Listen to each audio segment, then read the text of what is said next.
नमस्ते स्टूडेंट्स। उम्मीद है आप लोग अच्छे होंगे। तो जैसा कि हमने पिछले अपने अध्याय 2 में हमने देखा, जो संघवाद में हमने देखा कि कैसे भारत का जो संघवाद अपने रूप में ही अलग अर्थसंघात्मक रूप लिए हुए है, जहाँ पे केंद्र को ज़्यादा मजबूत किया गया परिस्थितियों के अनुसार में, और किस तरह विविधता को समाहित किया गया हमारे संघवाद के अंतर्गत। भाषाओं को अपना अपना दर्जा दिया गया। राजभाषा, हमारे यहाँ 22 भाषाओं को अपना दर्जा दिया गया। ये विविधता का सम्मान ही था। कैसे अलग अलग भाषाओं के लोगों को तालमेल बिठा के एक साथ रखना, क्योंकि अगर वो ऐसा नहीं करते हमारे देश के जो राजनेता लोग हैं, तो अलग अलग पृथकतावादी आंदोलन होते और अलग राज्यों की मांग में होती और काफ़ी कुछ और दिक्कतें हो सकती थी। तो दूरदर्शी नेताओं ने अपने अपने काम किए। हालांकि इस पर विवाद अब भी है कि वो क्या वाकई पूरी तरह सही था या नहीं। अपनी अपनी राय लोग देते रहते हैं। चलिए इससे आगे बढ़ के हम अपने अध्याय 3 पर आते हैं, जो कि ये लोकतंत्र और विविधता।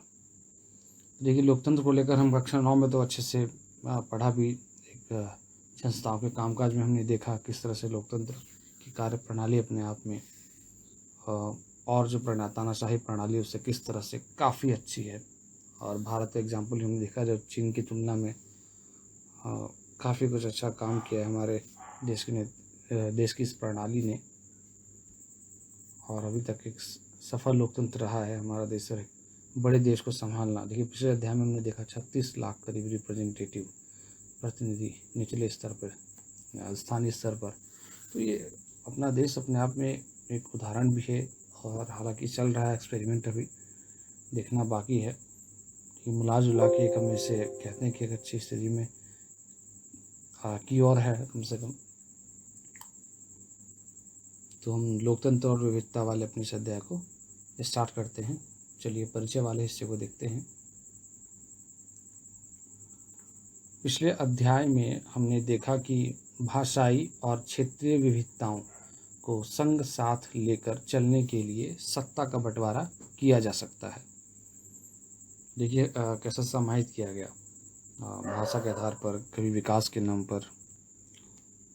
लेकिन लोगों की विशिष्ट पहचान सिर्फ भाषा और क्षेत्र के आधार पर ही नहीं बनती। ये दो हो सकते हैं, भाषा और क्षेत्र भी। कई बार लोग अपनी पहचान और दूसरों से अपने संबंध शारीरिक बनावट, वर्ग, धर्म, लिंग, जाति, कबीले वगैरह के आधार पर भी परिभाषित करते हैं। तो आपने देखा भी होगा, कई लोग अपने तरीके से एक विशेष नस्ल के हिसाब से अपने आप को दिखाते हैं। कई बार वो गलत ढंग से भी होता है।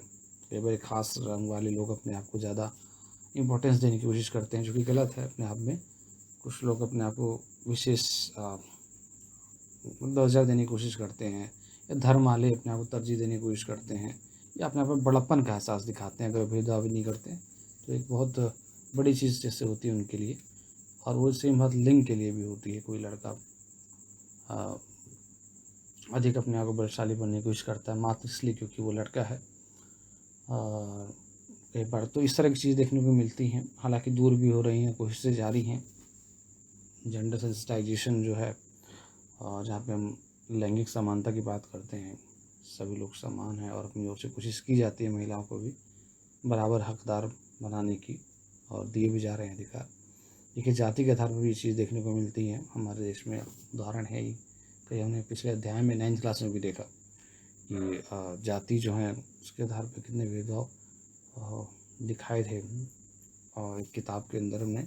और आप किताब छोड़िए, आप अपने आसपास भी जो ग्रामीण इलाकों में वो देखते ही हैं। ज़रा इस पर सोचें कि किस तरह की व्यवस्थाएँ हैं, कैसे काम करती हैं, कहाँ तक इन्हें न्यायोचित कह सकते हैं कि वाकई सही है या काम होना चाहिए। आप लोग अभी काफ़ी समझदार तो हैं, आप भी समझ सकते हैं अच्छे से। तो अलग अलग तरीके और भी हैं। तो पहचान मात्र भाषा और क्षेत्र पे नहीं होती, ये और भी तरीके हैं। तो ये आप लोग ध्यान रखें। इस अध्याय में हम देखेंगे कि किस तरह लोकतंत्र सारी सामाजिक विभिन्नताओं, अंतरों और असमानताओं के बीच सामंजस्य बैठाकर उनका सर्वमान्य समाधान देने की कोशिश करता है। तो ये एक लोकतंत्र, जो लोकतांत्रिक व्यवस्था होती है, सामंजस्य बैठाया जाता है, यही लोकतांत्रिक प्रणाली होती है, जहाँ सबकी सुनी जाती है और सबको तवज्जो दी जाती है और इस हिसाब से निर्णय लिए जाते हैं। यहाँ हम सामाजिक विभाजनों की सार्वजनिक अभिव्यक्ति के एक उदाहरण के जरिए अपनी बात स्पष्ट करने की कोशिश करेंगे। इसके बाद हम यह चर्चा करेंगे कि सामाजिक विभिन्नता कैसे अलग अलग रूप धारण करती है। फिर हम यह देखेंगे कि सामाजिक विभिन्नता और लोकतांत्रिक राजनीति किस तरह एक दूसरे को प्रभावित करते हैं। तो जाहिर आप समझ गए हैं कि हम इस अध्याय में करने क्या वाले हैं, और जिन्होंने नहीं सुना एक बार और पीछे बैक करके आप सुन सकते हैं इस अध्याय में करने क्या वाले वाकई। चलिए अब पेज नंबर 30 पर हम आते हैं। मैक्सिको ओलंपिक की कहानी। तो स्टार्ट करते हैं। इस पृष्ठ पर छपी तस्वीर अमेरिका में चले नागरिक अधिकार आंदोलन की एक प्रमुख घटना से संबंधित है। तो देखिए, हम पहले इसका मतलब जान लेते हैं कि नागरिक अधिकार जो आंदोलन ये क्या था।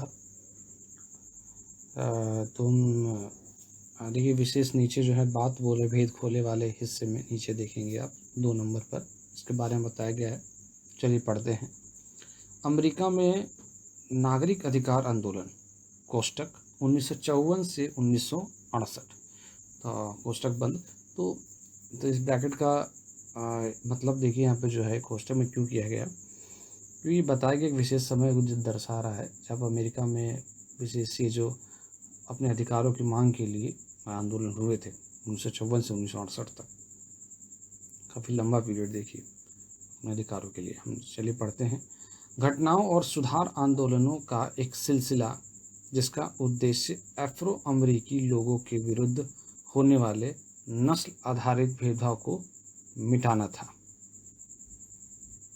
मार्टिन लूथर किंग जूनियर की अगुवाई में लड़े गए इस आंदोलन का स्वरूप पूरी तरह अहिंसक था।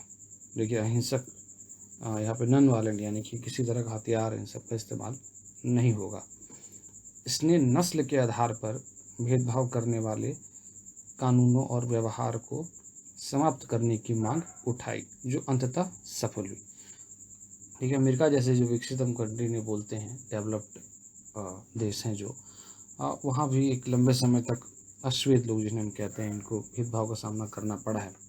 और ऐसा नहीं कि सिर्फ ये वहाँ पे था, कई अलग अलग रूपों में कम प्रभावी तरीके से भारत या अन्य देशों में मिलेगा, जहाँ पे एक खास रंग वाले, श्वेत रंग वाले अपने आप को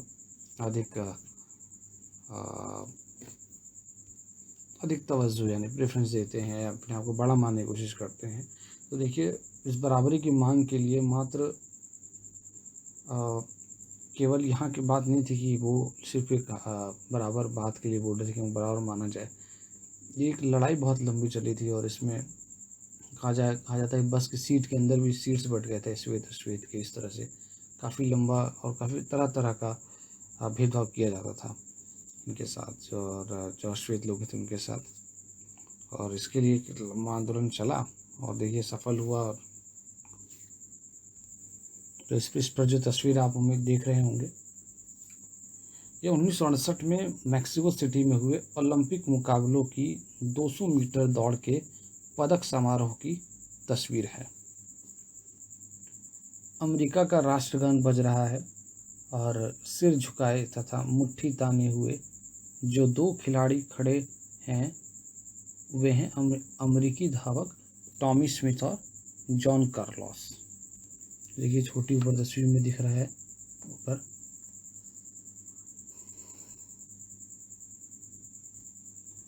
ये अफ्रो अमेरिकी हैं। देखिए अफ्रो अमेरिकी कौन, इसके बारे में बताया गया है। बात बोले भेद खोले वाले हिस्से में देखें। अफ्रो अमेरिकी, अफ्रो अमेरिकन, अश्वेत अमेरिकी या अश्वेत शब्द उन अफ्रीकी लोगों के वंशजों के लिए प्रयुक्त होता है जिन्हें 17वीं सदी से लेकर 19वीं सदी की शुरुआत तक अमेरिका में गुलाम बनाकर लाया गया था। तो देखिए उनको अफ्रीका से गुलाम बनाकर, ऐसा बहुत लंबे समय तक दास प्रथा चली, इसको हम बोलते हैं। तो ये स्लेवरी सिस्टम जो था उसके तहत ये लोग आए, उनको लाया गया था और उन्हीं को संबोधित करने के लिए शब्द अफ्रो अमेरिकन यूज़ होता है। अश्वेत अमेरिकी भी कह सकते हैं इन्हें, या अश्वेत भी कहा जाता है। तो उनके साथ काफ़ी भेदभाव हुआ और आपको दिखाया ये आंदोलन चला आखिरकार। चलिए आगे देखते हैं। इन्होंने क्रमशः स्वर्ण और कांस्य पदक जीता था। देखिए, स्वर्ण और कांस्य इन्होंने जीता था। उन्होंने जूते नहीं पहने थे, सिर्फ मोजे चढ़ाए पुरस्कार लेकर दोनों ने यह जताने की कोशिश की कि अमेरिकी अश्वेत लोग गरीब हैं। स्मिथ ने अपने गले में काला मफलर जैसा परिधान भी पहना था, स्मिथ ने, जो अश्वेत लोगों के आत्मगौरव का प्रतीक है। कार्लोस ने मारे गए अश्वेत लोगों की याद में काले मनकों की एक माला पहनी थी। अपने इन प्रतीकों और तौर तरीकों से उन्होंने अमेरिका में होने वाले रंगभेद के प्रति अंतर्राष्ट्रीय बिरादरी का ध्यान खींचने की कोशिश की। काले दस्ताने और बंधी हुई मुट्ठियां अश्वेत शक्ति का प्रतीक थी। तो देखिए नीचे अश्वेत शक्ति के बारे में बताया गया है। अश्वेत शक्ति आंदोलन क्या था? यह आंदोलन 1966 में उभरा और 1975 तक चलता रहा। नस्लवाद को लेकर इस आंदोलन का रवैया ज़्यादा उग्र था। इसका मानना था कि अमेरिका से नस्लवाद मिटाने के लिए हिंसा का सहारा लेने में भी हर्ज नहीं है। तो देखिए बिल्कुल ध्यान रखने वाली बात है यहाँ पर, हिंसा की बात को भी मतलब जायज़ ठहराया जा रहा था, जबकि हम सिविल जो नागरिक अधिकार था ऊपर हमने देखा उसमें अहिंसक के तरीकों की बात देखी।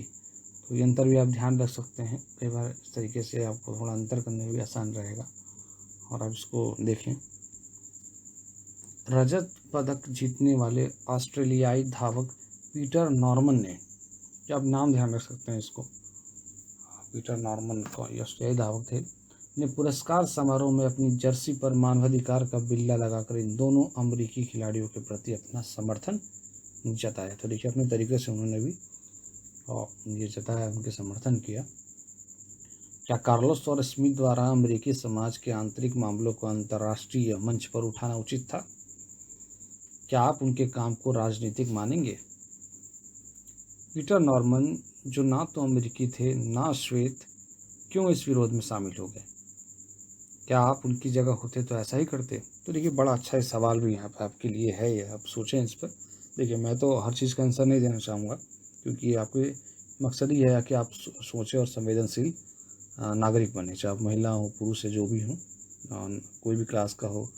मेरा क्लास से मतलब है 10वीं 12वीं, आप जो भी हो, क्योंकि यहाँ से कोई बंधन नहीं है, यूट्यूब पर आप जो हैं तो आप ये सोच सकते हैं कि क्या वाकई ये गलत था या नहीं। कुछ लोगों को अपना अपनी राय होगी, मैं इसलिए बोलता हूँ कि हर सारा आज़ाद है और हर कोई आज़ादी है सोचने के लिए, है ना, और कुछ भी करने के लिए भी है, लिमिट अपनी है। तो देखिए यहाँ पर जो हम बता रहे हैं कि जो उन्होंने समर्थन दिखाया था और कार्लोस और स्मिथ को लेकर, और पीटर का जो ये समर्थन था, तो किस हद तक जायज़ था, क्या ये होना चाहिए था, इससे आप सोचें। देखिए अंतर्राष्ट्रीय ओलंपिक संघ ने कार्लोस और स्मिथ द्वारा राजनीतिक बयान देने की इस युक्ति को ओलंपिक भावना के विरुद्ध, अगले पेज पर देखते हैं, पेज नंबर 31, बताते हुए उन्हें दोषी करार दिया और उनके पदक वापस ले लिए गए।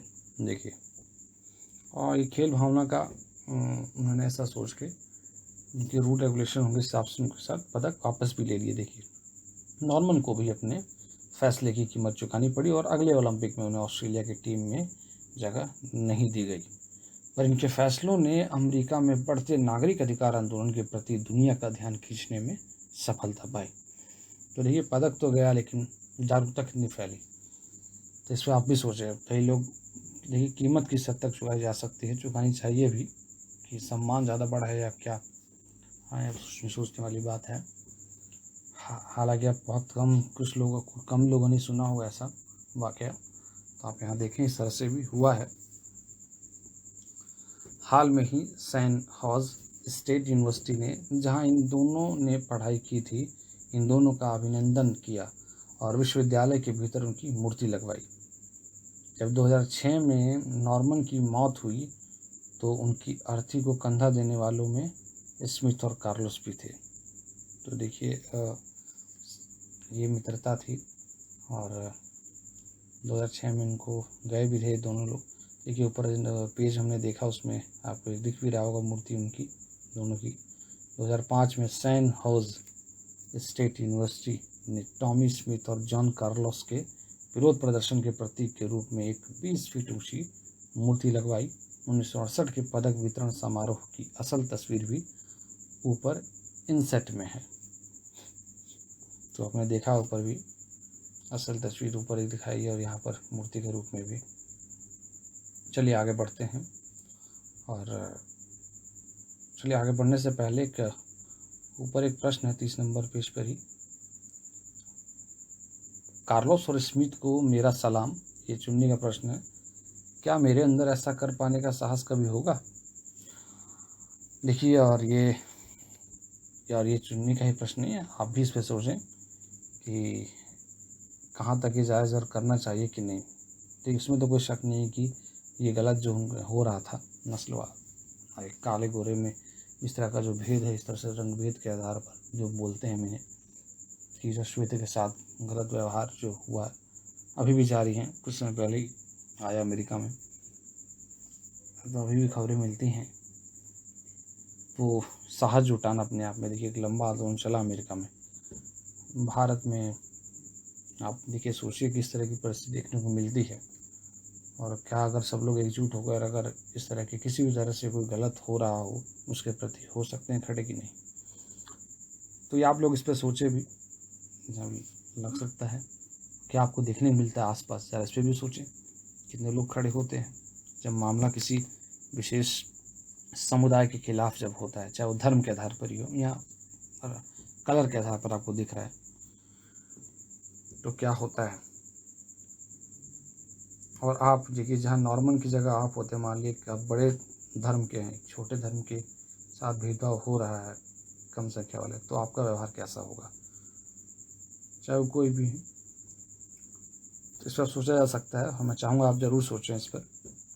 मकसद भी इस पाठ का यही है, सोचें और अच्छे नागरिक बने। चलिए अब हम देखते हैं पेज नंबर 31 पे जो बीच बहस में जो हिस्सा है। कुछ दलित समूहों ने 2001 में डरबन में हुए संयुक्त राष्ट्र के नस्ल भेदी विरोधी सम्मेलन में हिस्सा लेने का फैसला किया और मांग की कि सम्मेलन की कार्यसूची में जाति भेद को भी रखा जाए। इस फैसले पर ये 3 प्रतिक्रियाएं सामने आई, तो ये तीनों हम देखते हैं। अमनदीप कौर सरकारी अधिकारी थे। हमारे संविधान में जातिगत भेदभाव को गैर कानूनी करार दिया गया है।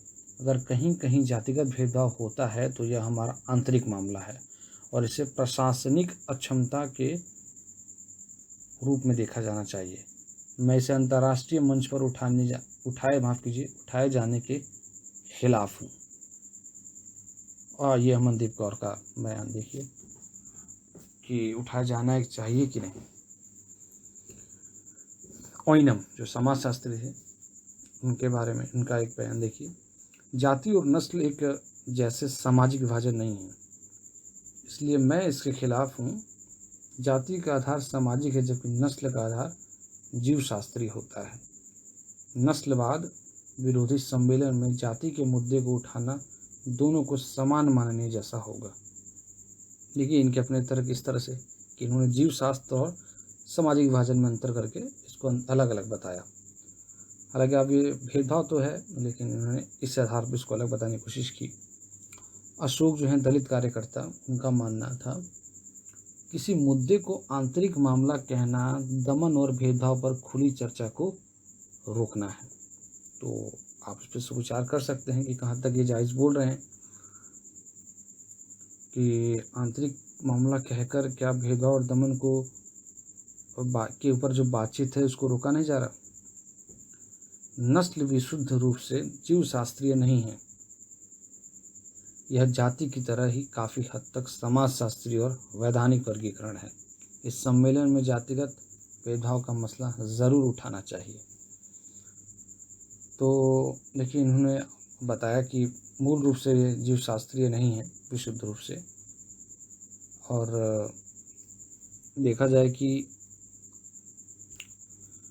इनके तर्क को भी ले सकते हैं। मान लीजिए जन्म से ही कौन किस रंग में पैदा हो रहा है, मात्र किसी रंग में पैदा होने से ही रंग के आधार पर छोटा बड़ा या कम ज़्यादा, है ना, हम ये नहीं बांट सकते हैं कि कोई ज़्यादा ताकतवर है या कोई ज़्यादा उच्च है, कोई कमज़ोर है, सिर्फ रंग के आधार पर। क्योंकि आप भी देखेंगे इसमें एक हिस्सा बाद में भेदभाव कराता है। क्या वाकई रंग जन्म से ही रंग के आधार पर भेदभाव होता है या समाज में? तो ये इस बात को बताना चाह रहे थे। तो आप इस पर सोचें और देखिए कि वाकई ये मुद्दा कितना ज़रूरी है लाना और कैसे प्रभाव पड़ता, क्योंकि उस वक्त ये मांग उठी थी। तो अब देखिए कितना अंतर्राष्ट्रीय मंच पर लाना कितना ज़रूरी है, उससे कितने फ़ायदे होते हैं। हमने ऊपर का भी देखा, तो आप इस में सोच सकते हैं। और बिल्कुल इसमें लिखा गया, इनमें से किस राय को आप सबसे सही मानते हैं, कारण बताइए। तो आपके ऊपर मैं इसको छोड़ना चाहूँगा और इसको देखें आप, ये आपका स्वतंत्र निर्णय होगा। कोई एग्ज़ाम नहीं हो रहा आपके लिए, तो इसलिए आप स्वतंत्र हैं और बिल्कुल अपेक्षा मत कीजिए कि कोई और आपका इसका आंसर दे, क्योंकि आप भी इस देश के नागरिक होने वाले हैं कुछ वर्षों में। और जो मतलब वोट देने के लिए मैं कह रहा हूँ, ऐसे हैं आप इस देश के ही, और इस देश के मसले पर सोचना चाहिए आपको भी।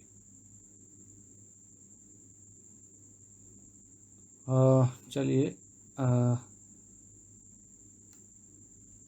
आगे बढ़ने से पहले हम देख लेते हैं, ये एक प्रश्न है। आप देखेंगे दो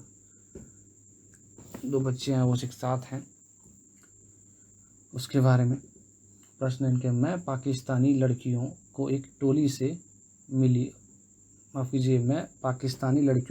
से मिली और मुझे लगा कि अपने ही देश के दूसरे हिस्सों की लड़कियों की तुलना में वे मुझसे ज़्यादा समानता रखती हैं। क्या इसे राष्ट्र विरोधी मेल कहा जाएगा? तो देखिए, भारत पाकिस्तान के संदर्भ में आप एक बात तो जानते हैं कि 1947 में जब बंटवारा हुआ था पाकिस्तान और भारत में हुआ था, इसमें पंजाब का भी बंटवारा हुआ था। तो पंजाब का जो पूर्वी वाला हिस्सा था वो पाकिस्तान में गया और पश्चिम वाला भारत में, हम ये जानते हैं। तो देखिए, अब ये तो 47 में बटा और प्राचीन रूप से ही काफ़ी साल से लोग रहते हुए आ रहे थे, एक ही भारत रहा है। तो देखिए, सेम कलर नस्ल और क्या कहा जाए कि जैविक रूप से भी काफ़ी समानताएं होंगी, संस्कृति भी हमारी मिलजुल के रहेंगी ही, है ना, रूप रंग में भी काफ़ी हद तक समानताएं भी रहेंगी, और त्यौहार भी, खाना पीना जो मैंने बताया।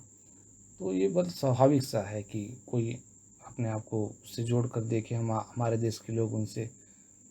और यहाँ आप छोड़िए, अगर देखें हम कि अपने भारत देश के ही जो नॉर्थ के लोग हैं, साउथ से कितने अलग हैं, देखिए आपको नज़र ही आ जाएगा।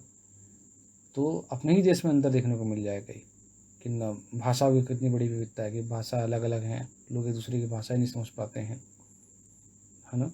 तो उत्तर और दक्षिण के बीच भी इतना ज़्यादा वो मिलता है। तो देखिए, अगर कोई अपनी को और मतलब पाकिस्तान में किसी लोग से उसको समानता नज़र उसको आ रही है किसी मसले को लेकर, चाहे वो भाषा के मसले को लेकर हो, धर्म की बात चाहे हो, अगर उन्हें कोई अपनी समानता नज़र आ रही, तो ये कहीं से भी राष्ट्र विरोधी नहीं कह सकते हैं, क्योंकि ये टैग देना गलत है। क्योंकि लोग अलग अलग जगहों पर हैं और जिसका इतिहास प्राचीन एक सेम रहा है, और आप उसको अचानक ऐसा बोल लेते हैं कि बहुत सारी बातें होती हैं और विविधता तो होती है, मौजूद भी हैं, हमको ये पता ही है।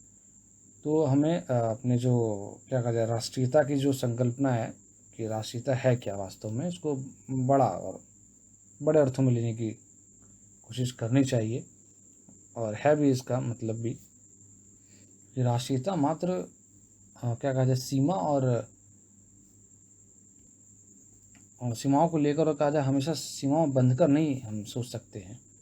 और इसका जो अर्थ है अपने आप में क्या कहा जाए, जो नस्ल हैं और क्या कहा जाए, समान नस्ल समान भाषा, इससे भी परे जाती है। तो उम्मीद आप लोग समझ गए होंगे आंसर। चलिए, अब हम अपने नए शीर्षक पर आते हैं, समानताएं, असमानताएं और विभाजन।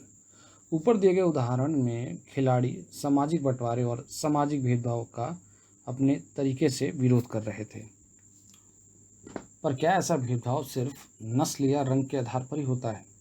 पिछले 2 अध्यायों में हमने सामाजिक बंटवारे के कुछ अन्य स्वरूपों को देखा था। उदाहरण के लिए बेल्जियम और श्रीलंका में यह विभाजन क्षेत्रीय और सामाजिक दोनों स्तरों पर मौजूद था। तो देखिए हमने बेल्जियम का देखा और श्रीलंका का तो हमने तमिल सिंगली का देखा अच्छे से अध्याय में। बेल्जियम में अलग अलग इलाकों में रहने वाले लोग अलग अलग भाषाएं बोलते हैं। श्रीलंका में यह बंटवारा भाषा और क्षेत्र दोनों आधारों पर दिखाई देता है।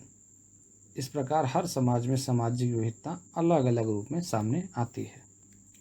चलिए पेज नंबर 32 पे हम आते हैं।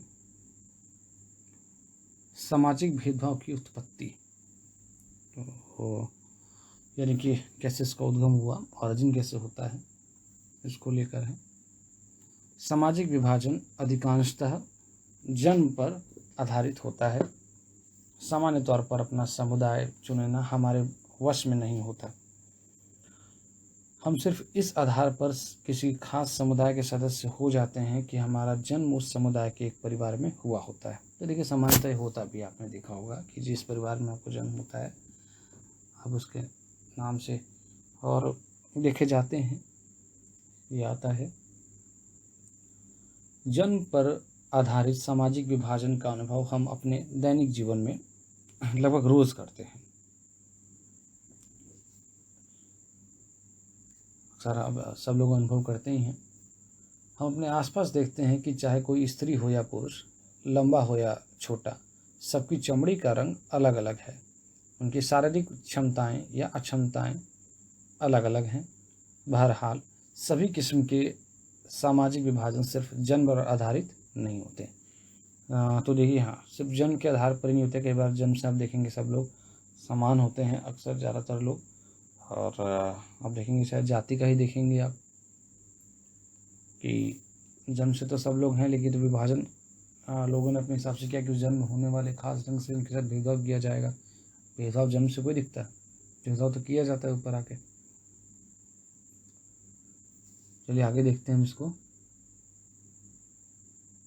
कुछ चीज़ें हमारी पसंद या चुनाव के आधार पर भी तय होती हैं। तो देखिए सारा जन्म से नहीं होता, कुछ चीज़ें हमारी पसंद या चुनाव के आधार पर भी तय होती हैं। हम चुनते हैं, पसंद से सेलेक्ट करते हैं। कई लोग अपने माँ बाप और परिवार से अलग अपनी पसंद का भी धर्म चुन लेते हैं। देखिए ये भी होता है, शायद आपको कम देखने को मिले, लेकिन ये भी होता है।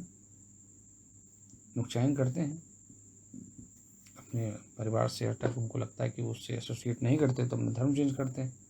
या कोई बिना धर्म के रहे, कोई धर्म को ही नकार दे। हम सभी लोग पढ़ाई के विषय, पेशे, खेल या सांस्कृतिक गतिविधियों का चुनाव अपनी पसंद से करते हैं। बिल्कुल हम ये देखा, हम विषय है कि पढ़ाई के विषय आपको क्या अच्छा लगता है, कहाँ जाना है आपको, तो आपको जो अच्छा लगता है वही देखेंगे। इन सब के आधार पर भी सामाजिक समूह बनते हैं और ये जन्म पर आधारित नहीं होते। तो देखिए हमारे इस चुनाव का कितना बड़ा रोल है यहाँ पे। तो ये जन्म से तय नहीं हो रहा है, यहाँ पर आपको दिख रहा है और होता भी है। कुछ चयन में आपको सिर्फ जन्म ही एक कारक नहीं रहता। हर सामाजिक विभिन्नता सामाजिक विभाजन का रूप नहीं लेती। तो इस बात को भी देखें, हर सामाजिक विभिन्नता सामाजिक विभाजन का रूप नहीं लेती। सामाजिक विभिन्नताएं लोगों के बीच बंटवारे का एक बड़ा कारण होती ज़रूर है, लेकिन यही विभिन्नताएं कई बार अलग अलग तरह के लोगों के बीच पुल का काम भी करती हैं। विभिन्न सामाजिक समूहों के लोग अपने समूहों की सीमाओं से परे भी समानताओं और असमानताओं का अनुभव करते हैं। जो उदाहरण पहले दिया गया है उसमें कार्लोस और स्मिथ तो एक हिसाब से समान थे, मतलब दोनों अफ्रो अमेरिकी थे, जबकि नॉर्मन श्वेत थे। पर इन तीनों में एक समानता थी कि वे नस्ल आधारित भेदभाव के खिलाफ थे। तो ये आपको अंतर समझ में आ रहा है कि कई बार वो सामाजिक रूप से देखने में कहा जाए कि वो समान एक रंग के नहीं थे, लेकिन देखिए और आधा भेदभाव के शिकार तो हो रहे थे अश्वेत लोग ही, लेकिन यहाँ पे श्वेत भी लोग आए जैसे नॉर्मल के रूप में। आपको दिख रहा है यहाँ पे स्पष्ट उदाहरण।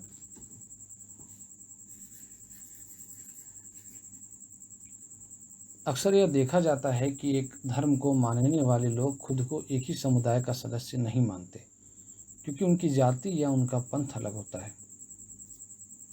तो यहाँ देखिए हाँ, इसको अच्छे से समझें तो देखिए अभी देखने को मिलता है, चाहे हिंदू धर्म का ले लीजिए एग्जाम्पल, उसमें अब अलग अलग जातियाँ हैं उस तरह से लोग, चाहे मुस्लिम में भी है अलग से, या सुन्नी आप देखेंगे भारत में हिंदुओं में जाति व्यवस्था, तो आप देखेंगे उसमें भी एक अंतर देखने को मिलता है। यह भी संभव है कि अलग अलग धर्म के अनुयायी होकर भी एक जाति वाले लोग खुद को एक दूसरे के ज़्यादा करीब महसूस करें। तो उसका एक चीज़ और भी है कि एकजुटता मजबूती जो होती है उसकी वजह से मिलती है, जो एक ही परिवार के अमीर और गरीब ज़्यादा घनिष्ठ संबंध नहीं रख पाते, क्योंकि सभी अलग अलग तरीके से सोचने लगते हैं। ये कितनी महत्वपूर्ण बात है, आप लोग भी देखेंगे अपने आसपास। एक ही परिवार के अमीर और गरीब ज़्यादा घनिष्ठ संबंध नहीं रख पाते, क्योंकि सभी अलग अलग तरीके से सोचने लगते हैं। सोचने का ढंग अलग हो जाता है। देखिए कितना डिपेंड करता है आपकी सोच किस प्रकार की है। इस तरह से इस प्रकार हम सभी की एक से ज़्यादा पहचान होती है, बिल्कुल, और आप देखने को मिलेगा भी। इसी तरह लोग एक से ज़्यादा सामाजिक समूह का हिस्सा हो सकते हैं। दरअसल हर संदर्भ में हमारी पहचान एक अलग रूप धारण करती है। तो देखिए एक ही परिवार में कोई शिक्षित है, कोई शिक्षित नहीं है, ये भी आपको देखने को मिलेगा। तो कितनी सारी पहचान आपको एक बार में देखने को मिल जाएगी। एक व्यक्ति की कितनी पहचान है अपने आप में। तो चलिए आगे जाने से पहले इस कार्टून को एक बार देख लें।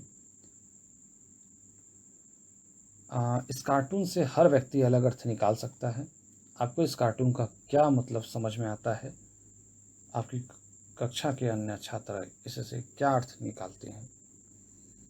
तो आप बातचीत करें, आपस में देखें इसको क्या दिखा रहा है। एक आदमी और खुद के गला, मतलब उसका कटा हुआ गला नहीं है ना,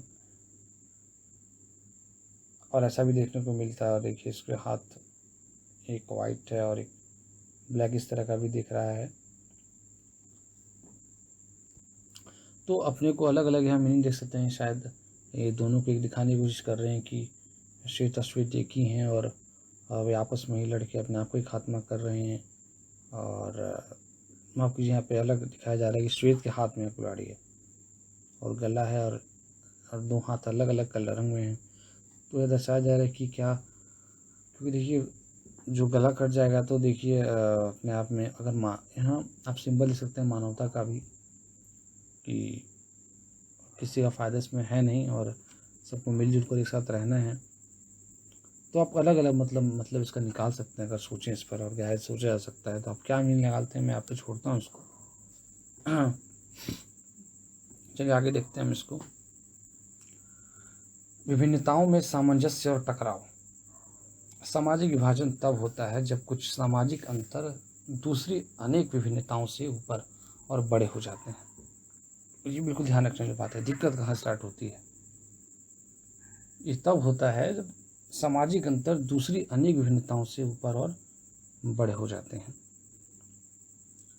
अमेरिका में श्वेत और अश्वेत का अंतर एक सामाजिक विभाजन भी बन जाता है, क्योंकि अश्वेत लोग आमतौर पर गरीब हैं, बेघर हैं, भेदभाव का शिकार हैं। तो लेकिन इनका अंतर भी अपने आप में एक रूप भी ले चुका है, क्योंकि ज़्यादातर लोग अश्वेत वो गरीब हैं और बेघर हैं, और उनके साथ गलत तरीका अपनाया जाता है। हमारे देश में भी दलित, चलिए अगले पेज 33 पर आ जाते हैं,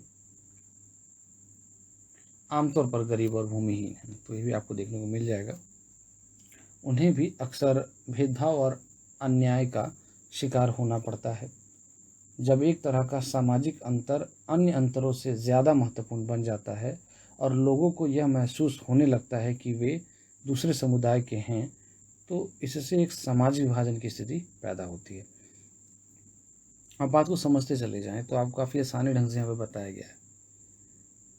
कि जब जो एक तरह का सामाजिक अंतर जो है वो अन्य अंतरों से ज़्यादा महत्वपूर्ण बन जाता है, उस खास को आप ज़्यादा महत्व देने लगते हैं, तो इससे लोगों को यह महसूस होने लगता है कि वे एक खास या अलग कम्युनिटी से बिलोंग करते हैं, कोई समुदाय के नहीं हैं। तो इसमें एक प्रकार का एक डिवीज़न पैदा होगा, एक सामाजिक विभाजन पैदा होगा, वो अपने आप को एक अलग मानने की स्थिति आ जाएगी। अगर एक सी सामाजिक असमानताएं कई समूहों में मौजूद हों तो फिर एक समूह के लोगों के लिए दूसरे समूह से अलग पहचान बनाना मुश्किल हो जाता है। इसका मतलब यह है कि किसी एक मुद्दे पर कई समूहों के हित एक जैसे हो जाते हैं, जबकि किसी दूसरे मुद्दे पर उनके नज़रिए में अंतर हो सकता है। उत्तरी आयरलैंड और नीदरलैंड का उदाहरण लें। दोनों ही ईसाई बहुल देश हैं, लेकिन यहाँ के लोग प्रोटेस्टेंट और कैथोलिक खेमे में बटे हैं। उत्तरी आयरलैंड में वर्ग और धर्म के बीच गहरी समानता है। वहाँ का कैथोलिक समुदाय गरीब है, लंबे समय से उसके साथ भेदभाव होता आया है। नीदरलैंड में वर्ग और धर्म के बीच ऐसा मेल दिखाई नहीं देता। वहाँ कैथोलिक और प्रोटेस्टेंट दोनों में अमीर और गरीब हैं। तो देखिए अंतर स्पष्ट समझिए, आयरलैंड का अंतर और अपना नीदरलैंड का अंतर। नीदरलैंड में ऐसा नहीं है, जबकि आयरलैंड में, उत्तरी आयरलैंड में जिस देश में देखने को मिल रहा है। परिणाम यह है कि उत्तरी आयरलैंड के कैथोलिकों और प्रोटेस्टेंटों के बीच भारी मारकाट चलती रही है, पर नीदरलैंड में ऐसा नहीं होता। तो देखिए जो असमानता है बहुत ज़्यादा है, और एक खास कहा जाए वर्ग के साथ है, जो कि खास धर्म के साथ भी, धर्म से भी जुड़ा हुआ है, धर्म भी वर्ग भी एक साथ है, वो गरीब भी है, तो उसमें ज़्यादा मारकाट और इस तरह की हिंसक गतिविधियाँ, क्रियाकलाप देखने को मिलती हैं। तब देखिए आगे, जब सामाजिक विभिन्नताएं एक दूसरे से गुंथ जाती हैं तो एक गहरे सामाजिक विभाजन की जमीन तैयार होने लगती है। जहाँ ये सामाजिक विभिन्नताएं एक साथ कई समूहों में विद्यमान होती हैं, वहाँ उन्हें संभालना अपेक्षाकृत आसान होता है। आज अधिकतर समाजों में कई किस्म के विभाजन दिखाई देते हैं। देश बड़ा हो या छोटा है, इससे खास फर्क नहीं पड़ता। भारत काफ़ी बड़ा देश है और इसमें अनेक समुदाय के लोग रहते हैं। बेल्जियम छोटा देश है, पर वहाँ भी अनेक समुदायों के लोग हैं। जर्मनी और स्वीडन जैसे समरूप समाज में भी, ठीक है, समरूप समाज क्या, इसको हम देख लेते हैं पहले। तो ये बात बोले और भेद खोले वाले हिस्से में देखें। समरूप समाज एक ऐसा समुदाय जिसमें सामुदायिक, सांस्कृतिक या जातीय विभिन्नताएं ज़्यादा गहरी नहीं होती। तो देखिए इसमें ज़्यादा गहराई से ये सब देखने को नहीं मिलता, लगभग समानता लगभग जैसे दिखती है। तो सामुदायिक और या सांस्कृतिक या विभिन्नता मतलब इस तरह की ज़्यादा नहीं होती। चलिए आगे देखते हैं। समरूप समाज में भी, जहाँ मोटे तौर पर अधिकतर लोग एक ही नस्ल और संस्कृति के हैं, लगभग नस्ल भी वही है, कलर और कल्चर उनका, दुनिया के दूसरे हिस्सों से पहुँचने वाले लोगों के कारण तेज़ी से बदलाव हो रहा है। तो सोसाइटीज़ में भी अंतर आ गया। देखिए लोग आते जाते रहते हैं और नए स्थानों में भी लोग बसाहट होती है उनकी, बसते हैं। ऐसे लोग अपने साथ अपनी संस्कृति लेकर पहुँचते हैं, उनमें अपना अलग समुदाय बनाने की प्रवृत्ति होती है। इस हिसाब से आज दुनिया के अधिकतर देश बहुसांस्कृतिक हो गए हैं। तो बिल्कुल आपको देखने को मिलेगा भी, कई देशों में भी आप देखेंगे कि एक कल्चर नहीं है एक तरह से, और अलग अलग धर्म के संस्कृति के लोग हैं तो एक साथ मिलकर रहते हैं, और उनकी अलग अलग अपनी पहचान भी है, रहने सहन का तरीका भी है। तो ऊपर हम देखेंगे ये कविता है, ये दलित कवियों की एक है, ये उसको लेकर ही लिखी गई है। रंगभेद इसका टाइटल है। तो अब इसको देखो पढ़ते हैं। अप्रकट रंगभेद, अप्रकट देखिए लिखा हुआ है, उसके बाद रंगभेद। एक रोज़ किसी ने खोद निकाला 20वीं सदी का एक शहर, और फिर लिखा अपना निष्कर्ष कुछ इस तरह। यहाँ एक दिलचस्प अभिलेख। इस नल पर हर जाति और धर्म के लोगों को पानी पीने की अनुमति है। क्या मतलब होगा ऐसा लिखने का? क्या यह समाज आपस में बटा हुआ था? क्या इस समाज में कुछ ऊंचे थे और बाकी नीचे? ठीक है, फिर इस शहर को दफन कर देना ही बेहतर। क्यों कहा गया इसे फिर मशीन का युग? यह तो ऐन 20वीं सदी के बीच पाषाण काल था। तो ये दया पवार की है कविता। नीचे वाला देखते हैं, माँ नाम से है जो। माँ काली काली पतली देह, वह माँ थी मेरी जंगल में गुम, ठीक सुबह से जलावन के लिए हम सारे भाई साथ बैठे देखते थे उसकी राह, और अगर वह जलावन ना बेच पाती तो भूखे सो जाते थे। ये वामन निम्बालकर की है। तो ये दलित कवियों की इन दो कविताओं को लिखा है। नीचे देखिए, इन दलित कवियों की इन दो कविताओं को पढ़ें। पोस्टर के ऊपर अप्रकट रंगभेद क्यों लिखा गया है? तो देखिए, जैसा कि आप जानते हैं कि ये जो दो कविताएं हैं ये दलित कवियों की है, हमने तो देखा है इसमें। और यहाँ जो अप्रकट रंगभेद है, इससे पहले आपको बताऊं इसका मीनिंग। अब हम सब जानते हैं कि जो डेमोक्रेटिक सिस्टम से बोलते हैं, लोकतांत्रिक व्यवस्था, ये पश्चिमी देशों से आई और वहाँ पे मतलब फली फूली और यहाँ पे अलग रूप में आई। और हालांकि विस्तार हुआ भारत में भी, लेकिन पश्चिमी देशों से आई, हम जिसको हम देखते हैं। हमको ये भी पता है कि जैसे हमने अमेरिका के उदाहरण में देखा कि नस्लवाद या रंगभेद की समस्या वहाँ पे मूल थी, और वहाँ के एक सबसे बड़ी चुनौती के रूप में थी वहाँ के जो लोकतांत्रिक समाज की चुनौती थी वहाँ पश्चिम में, खासकर अमेरिका में जो हमने देखा है यहाँ पर। लेकिन अगर हम भारत की बात करें तो हम जानते हैं और हमने कई उदाहरण भी देखे कि जाति व्यवस्था भारत में एक बड़ी चुनौती है, और हमारे जो लोकतांत्रिक व्यवस्था हमारे लिए वो अपने आप में काफ़ी बड़ी चुनौती के रूप में ये सामने आती है। और ये हमारे भारत के जो समाज है उसके लिए एक अप्रत्यक्ष चुनौती के रूप में है। तो ये अप्रकट ही अप्रत्यक्ष को दर्शा रहा है। तो देखिए, अलग रूप में यहाँ पर इनडायरेक्टली ये प्रभावित करती है ये हमारे देश की राजनीति को और लोकतांत्रिक व्यवस्था को। तो इन्हीं चीज़ को, जाति आधारित भेद को ही, कि किस आधार पर जो भारत में भी जाति के आधार पर जो भेदभाव होते हैं उसको दर्शाने के लिए ही अप्रकट रंगभेद यहाँ पर बताया गया। इस पोस्टर में इसको दर्शाया गया। तो उम्मीद है आप लोग समझे होंगे। चलिए अब 34 नंबर पेज पर आ जाते हैं। उसमें देखते हैं क्या समझा क्या जाना वाले हिस्से पर पहले देख लेते हैं। इमराना 10वीं कक्षा के सेक्शन ब की छात्र है। वह 12वीं कक्षा के छात्रों को विदाई पार्टी देने की तैयारी में अपनी कक्षा के अन्य छात्रों के साथ 11वीं कक्षा के छात्रों की मदद कर रही है। तो आपने देखा जो इमरान है वो 10वीं क्लास की छात्रा है, सेक्शन बी यानी ब की। पिछले महीने उसने अपने सेक्शन को खो खो टीम की तरफ से 10वीं कक्षा के सेक्शन अ की टीम के खिलाफ मैच खेला था। वह बस से घर जाती है और उसी बस में यमुना पार से आने वाले और भी बच्चे होते हैं जो अलग अलग कक्षाओं में पढ़ते हैं। इमराना उनसे भी हिली मिली है। इमराना और उसकी बड़ी बहन नईमा की शिकायत है कि उन्हें तो माँ के साथ घर के काम में हाथ बटाना पड़ता है, जबकि उनका भाई कोई काम नहीं करता। इमराना के पिता उसकी बड़ी बहन के लिए एक लड़का ढूंढ रहे हैं।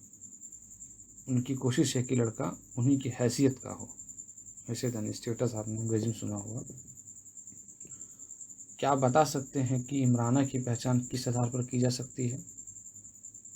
घर में वह एक लड़की है। धर्म के हिसाब से वह, देखिए आप जानते हैं क्या इमराना धर्म के हिसाब से हम बोलते हैं वो मुस्लिम है। आपको ये नज़र आ गया होगा। स्कूल में वह, तो स्कूल में एक छात्रा है वो। और देखिए जब खेल के मैदान पे हुई तो एक खिलाड़ी हो जाएगी। तो ऐसे ही एक दो और आप जोड़ के अपनी ओर से एक मैंने उदाहरण दिया, तो आप देख सकते हैं कितनी आइडेंटिटी और भी जोड़ी जा सकती है इसमें से, पढ़ के आप देखें कितनी पहचान मतलब हो सकती है और कितने आधारों पे भी, बस इसको बताने की कोशिश की गई है यहाँ पर। तो मैं चाहूँगा एक और आप ढूंढ के अपनी ओर से भी लिखें ताकि आपकी गतिविधि भी अच्छे से हो पाए। चलिए हम आगे बढ़ते हैं। सामाजिक विभाजनों की राजनीति। सामाजिक विभाजन राजनीति को किस प्रकार प्रभावित करते हैं? राजनीति का इन सामाजिक विभाजनों से क्या लेना देना है? पहली नज़र में तो राजनीति और सामाजिक विभाजनों का मेल बहुत खतरनाक और विस्फोटक लगता है। लोकतंत्र में विभिन्न राजनीतिक पार्टियों के बीच प्रतिद्वंदिता का माहौल होता है। तो हमने देखा है कई राजनीतिक दल होते हैं और उन पार्टी के बीच में अच्छी खासी भिड़ंत होती है। इस प्रतिद्वंदिता के कारण कोई भी समाज फूट का शिकार बन सकता है। तो देखिए जो गलत तरीके से किसी भी तरीके का इस्तेमाल करके राजनीति में सत्ता में आना चाहते हैं, जो अगुआ हैं, लीडर्स हैं, जो तो वो गलत तरीक़ों का भी इस्तेमाल करते हैं। दो धर्मों के बीच लड़ाई भी लगवा देते हैं। तो आप सतर्क रहें और ऐसे कई बार आप देखने की कोशिश करें कि कौन नेता किस तरह के बयान दे रहा है और क्या उसका मकसद है। उनके बयान में किस तरह से वो दो धर्मों के बीच भी लड़ाई लगवाने की कोशिश कर सकता है, कर सकती है। और अक्सर देखने को मिल जाएगा आपको। आप बस सतर्क होकर देखें, बस आराम से किसी भाषण को भी सुने। कई भाषण हैं, मैं नाम भी नहीं लूँगा किसी विशेष का, ये आपके ऊपर है कि कितने आसान तरीके से आपको बेवकूफ़ या जनता को बेवकूफ़ बनाने की कोशिश या हमको भी कोशिश की जाती है नेताओं के द्वारा। और वो वैसे नेता होते हैं, उस कैटेगरी के हम कहा जाए कि वो हर हाल में सत्ता में आना चाहते हैं।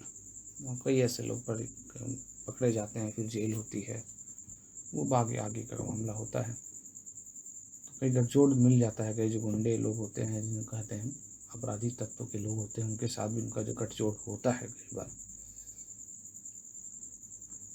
अगर राजनीतिक दल समाज में मौजूद विभाजनों के हिसाब से राजनीतिक होड़ करने लगें तो इससे सामाजिक विभाजन राजनीतिक विभाजन में बदल सकता है और ऐसे में देश विखंडन की तरफ जा सकता है। ऐसा कई देशों में हो चुका है। तो देखिए, अगर इस तरह से हो और पार्टियां अपना सिर्फ समुदाय के हिसाब से राजनीति करने लग जाएं और सबका ध्यान ना रखा जाए, यानी छोटे लेवल की राजनीति अगर कहा जाए, छोटे स्तर की, काफ़ी बुरे परिणाम भी हो सकते हैं इसके।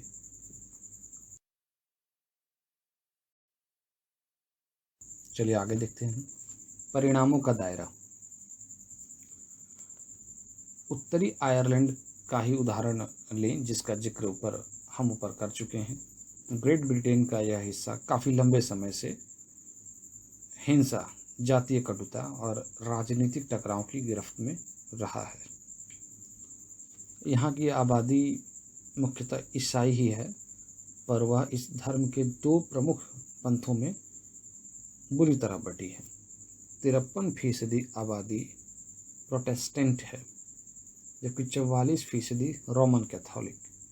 तो जिनको ये अंतर नहीं पता वो लोग जाके देखें इनमें क्या अंतर है प्रोटेस्टेंट और कैथोलिक। एक अंतर आप जरूर देखना चाहिए। दो जड़े हैं ईसाई के वर्ग के अंदर भी।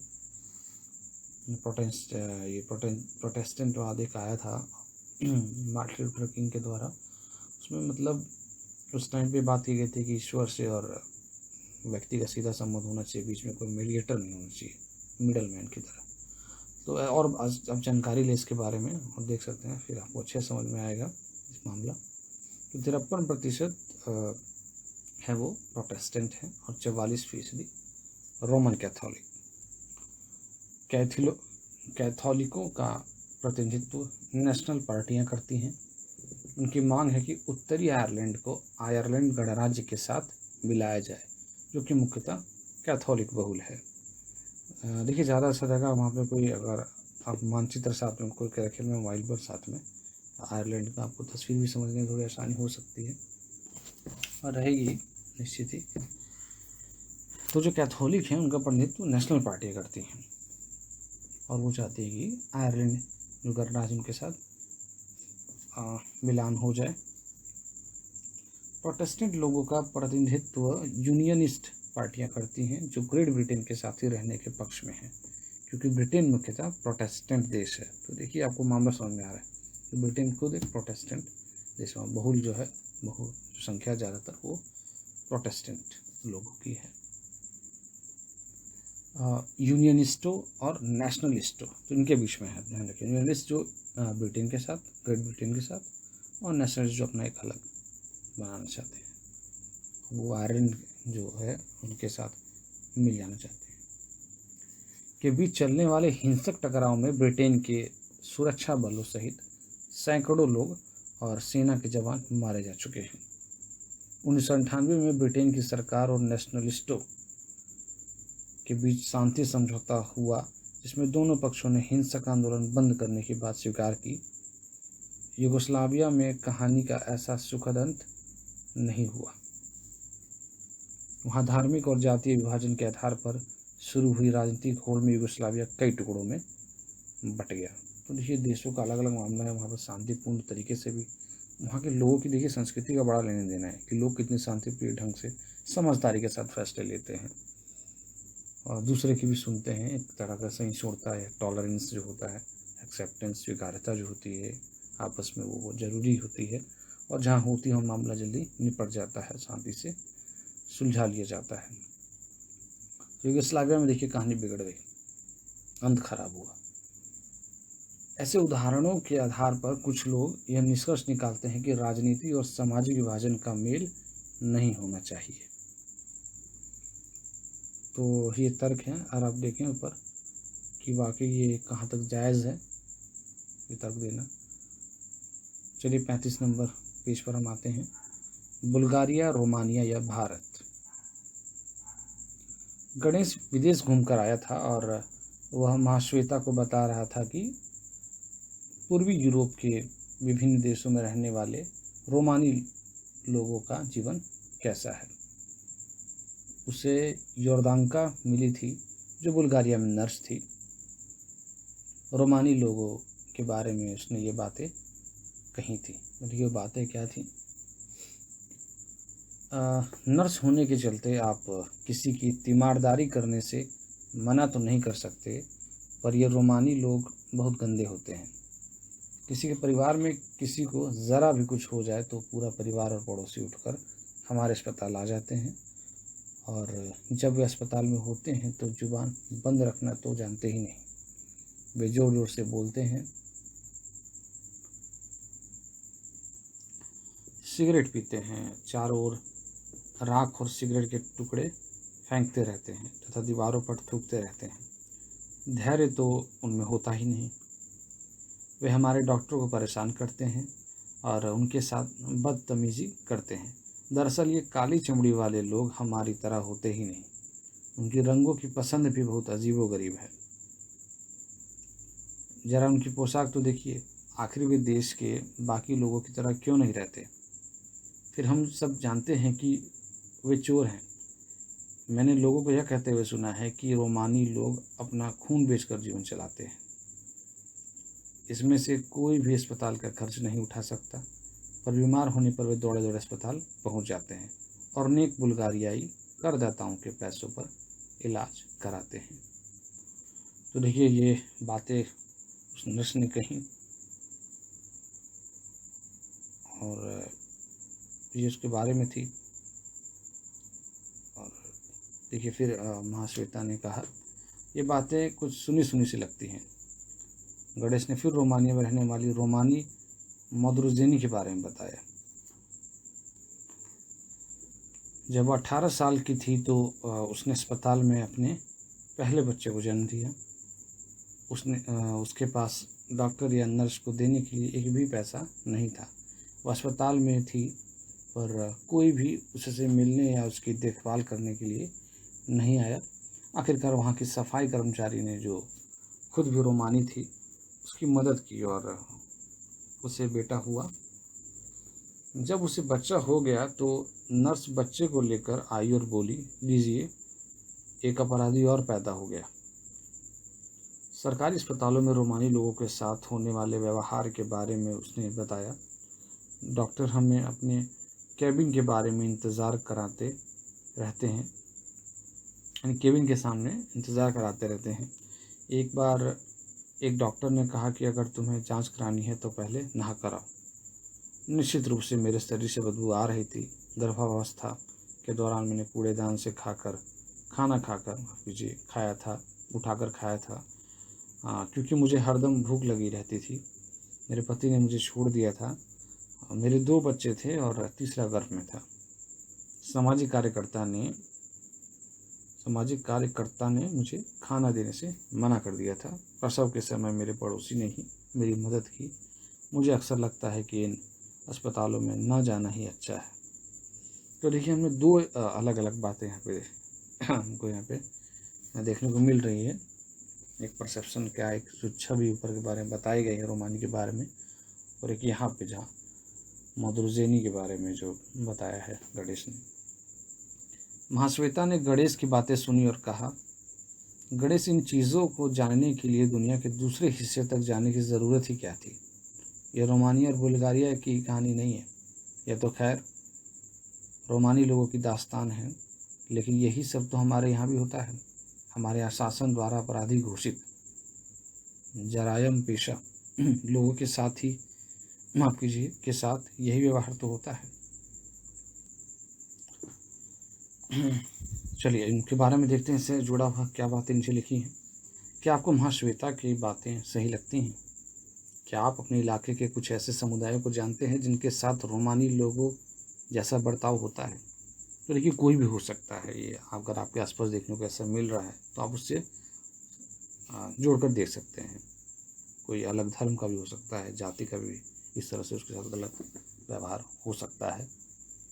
और मैं ये नहीं बता रहा किसी खास धर्म के बारे में नहीं बोल रहा हूँ, कोई भी हो सकता है। और आप बस देखें एक प्रेक्षक की भांति, एक ऑब्जर्वर की तरह। क्या आपने कुछ लोगों को वैसी बातें कहते हुए सुना है जैसी योरदांका और मधुरजेनी कह रही थी? अगर हाँ, तो ज़रा यह कल्पना करें कि अगर आपको ऐसी बातें उनसे सुनने को मिलती तो यह कहानी कैसी होगी।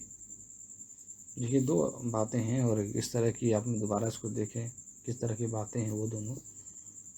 आप क्या सोचते हैं उसके बारे में? क्या बुल्गारिया की सरकार को यह प्रयास करना चाहिए कि रोमानी लोग भी बुल्गारिया के बाकी लोगों जैसी पोशाक पहने और वैसा ही आचरण करें?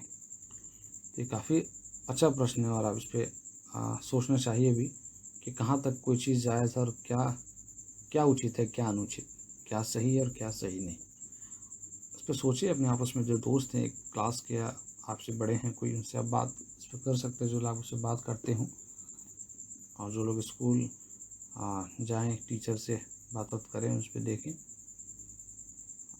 मेरा मकसद है कि आप सोचें ज़रूर और इस पर विचार करें, और तभी आपकी समझ बढ़ेगी भी। उनका मानना है कि सर्वश्रेष्ठ, चलिए मैं अगले पेज पर, अब मैं बताना भूल गया, पेज नंबर 36 पर। उनका मानना है कि सर्वश्रेष्ठ स्थिति तो यह है कि समाज में किसी किस्म का विभाजन ही ना हो। अगर किसी देश में सामाजिक विभाजन है तो उसे राजनीति में व्यक्त ही नहीं होने देना चाहिए।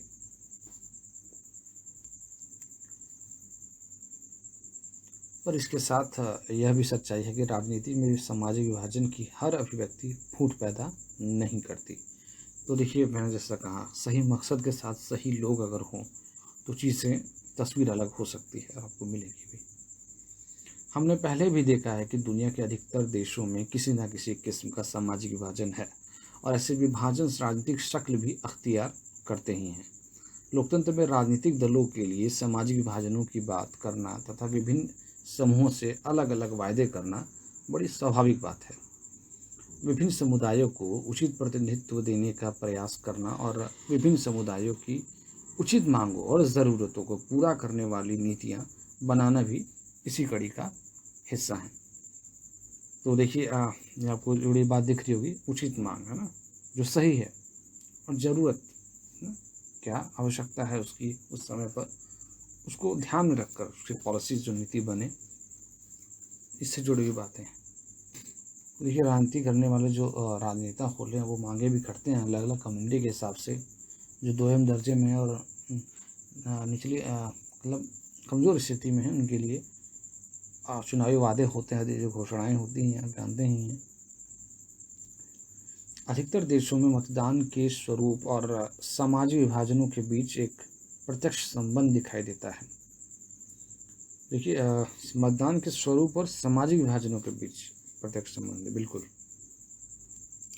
देखिए, इसके तहत एक समुदाय के लोग आमतौर पर किसी एक दल को दूसरे के मुकाबले ज़्यादा पसंद करते हैं और उसी को वोट देते हैं। कई देशों में ऐसी पार्टियां हैं जो सिर्फ एक ही समुदाय पर ध्यान देती हैं और उसी के हित में राजनीति करती हैं, पर इस सबकी परिणति देश के विखंडन में नहीं होती।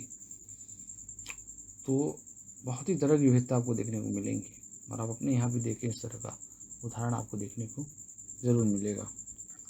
चलिए अब अगले हिस्से पर देखते हैं, 3 आयाम वाले हिस्से पर। सामाजिक विभाजनों की राजनीति का परिणाम तो 3 चीज़ों पर निर्भर करता है।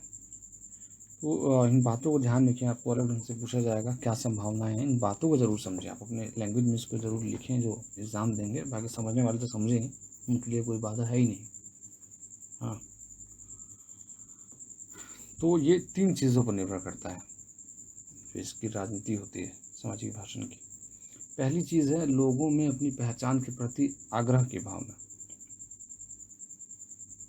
अगर लोग खुद को सबसे विशिष्ट और अलग मानने लगते हैं तो उनके लिए दूसरों के साथ तालमेल बैठाना बहुत मुश्किल हो जाता है।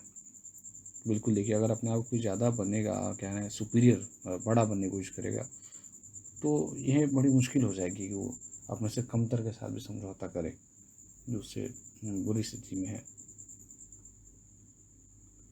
जब तक उत्तरी आयरलैंड के लोग खुद को सिर्फ प्रोटेस्टेंट या कैथोलिक के तौर पर देखते रहेंगे, तब तक उनका शांत हो पाना संभव नहीं है। अगर लोग अपनी बहुस्तरीय पहचान के प्रति सचेत हैं और उन्हें राष्ट्रीय पहचान का हिस्सा या सहयोगी मानते हैं, तब कोई समस्या नहीं होती। तो देखिए, ये भी तो ये नुकसानदायक नहीं कम से कम, है ना। जैसे बेल्जियम के अधिकतर लोग खुद को बेल्जियाई ही मानते हैं, भले ही वे डच या जर्मन बोलते हो। तो देखिए, है ना, बेल्जियम का ही जिनको बेल्जियाई मानते हैं, राष्ट्र के रूप में एक अपने आप को एक आइडेंटिटी देते हैं कि हाँ वो बेल्जियाई मूल के हैं, बेल्जियाई हैं। भाषा उनके अलग अलग है, डच या जर्मन। तो भाषा को उन्होंने पीछे रख के एक राष्ट्र के रूप में अपने आप को वो ज़्यादा इम्पोर्टेंस दी है। इस नज़रिए से उन्हें साथ साथ रहने में मदद मिलती है।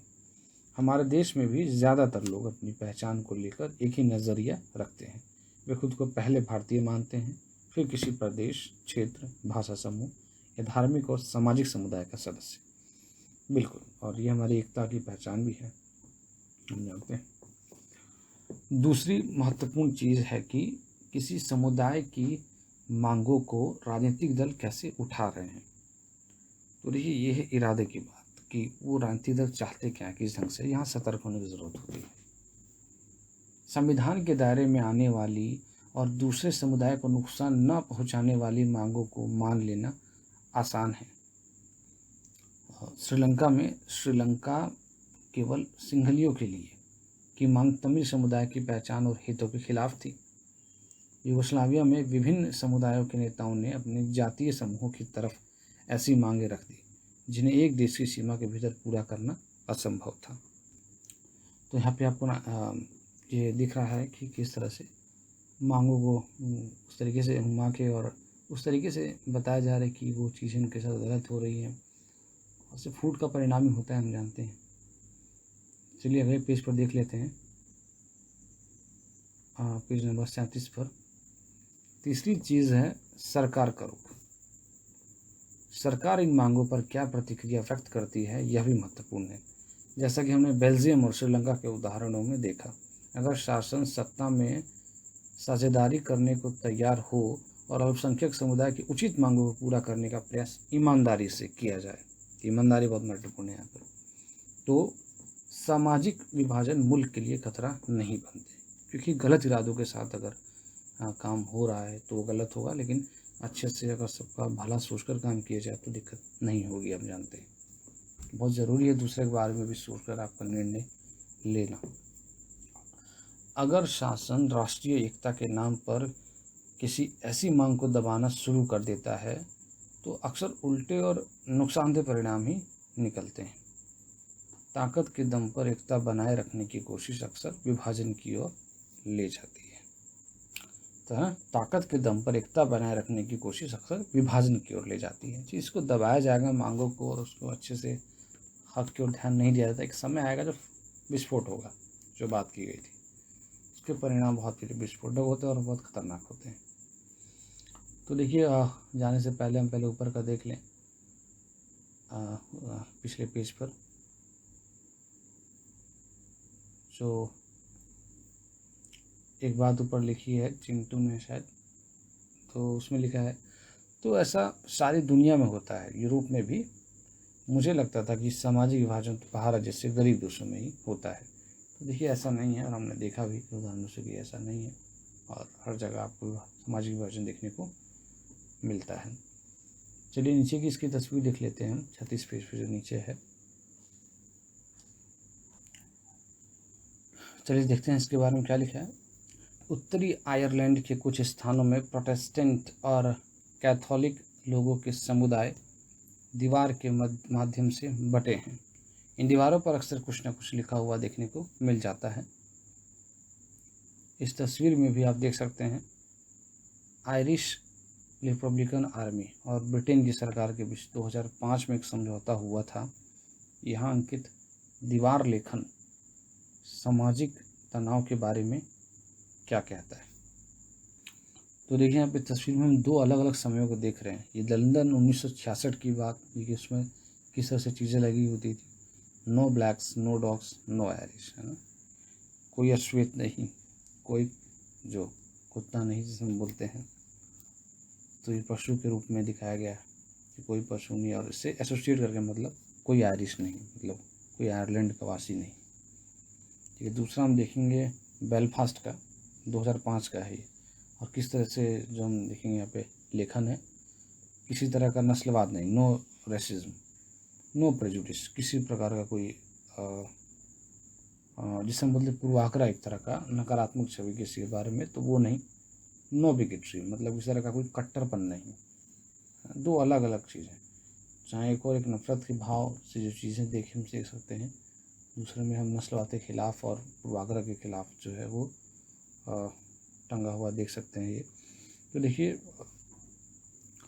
और हम जानते हैं पहले भी आयरलैंड के मामले को हमने देखा, कैथोलिक और प्रोटेस्टेंट का जो मामला है, एक बार पीछे भी देख सकते हैं मामले को समझने के लिए आप। तो ये वहाँ दिक्कतें होती थी, तो 2005 में समझौता हुआ था। तो देखिए 2005 में जो IRA है, हम शॉर्टकट में बोलेंगे आयरिश रिपब्लिकन आर्मी, इसने जो कैथोलिक थे एक रॉबर्ट मैककार्थनी, उनकी हत्या कर दी थी 31 जनवरी 2005 को, बुरी तरह हत्या उनकी कर दी थी। तो 2005 का एक समझो, जो बाद में एक बात आती है कि जो 28 जुलाई को इसी साल में 2005 में IRA घोषित करती है कि अब वो हिंसा का प्रयोग नहीं करेगी, और तरीकों का, लोकतांत्रिक तरीकों का इस्तेमाल करके और ऐसे कार्यक्रम चला के अपने तरीकों का आजमाएगी, मतलब एक गैर हिंसक तरीका अपनाएगी और सारे हथियार नीचे करने का उसने निर्णय लिया था। तो हम देख सकते हैं कि इन तस्वीरों में किस तरह से, किस बड़े स्तर पर दिक्कतें नज़र आ रही थी, जहाँ एक और उनको एक रेस्पेक्ट की नज़र से नहीं देखा जाता था ब्रिटेन वासियों द्वारा, क्योंकि वहाँ की जनसंख्या हम जानते ही हैं प्रोटेस्टेंट बताई गई, और कैथोलिक आयरलैंड में ज़्यादा थे, है भी। तो इस तरह से चीज़ें हुई। चलिए अब हम आगे चलते हैं और पेज नंबर 37 पर पढ़ते हैं, जहाँ से छूटा था। इस तरह किसी देश में सामाजिक विभिन्नताओं पर जोर देने की बात को हमेशा खतरा मानकर नहीं चलना चाहिए।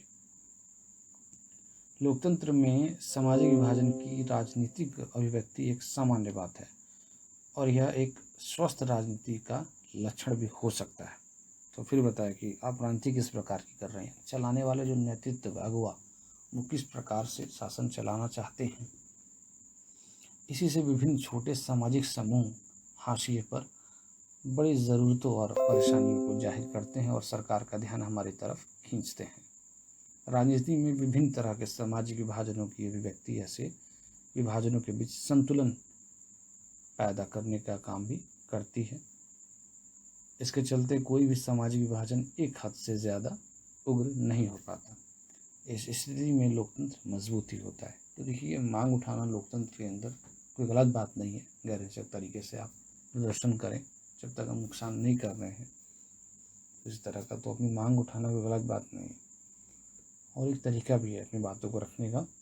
देखिए, हमारे संविधान में भी अनुच्छेद 19 में अभिव्यक्ति की स्वतंत्रता में इस बात को दिया गया है। चलिए आगे देखते हैं। पर विभिन्नता की प्रति सकारात्मक नज़रिया रखना और सभी चीज़ों को समाहित करने की इच्छा रखना इतना आसान मामला नहीं है। जो लोग खुद को वंचित, उपेक्षित और भेदभाव का शिकार मानते हैं, उन्हें अन्याय से संघर्ष भी करना होता है, क्योंकि लंबा प्रोसेस होता है और उस बीच में जो चीज़ें सुधरती हैं उससे पहले तक कितना कष्ट झेलना होता है।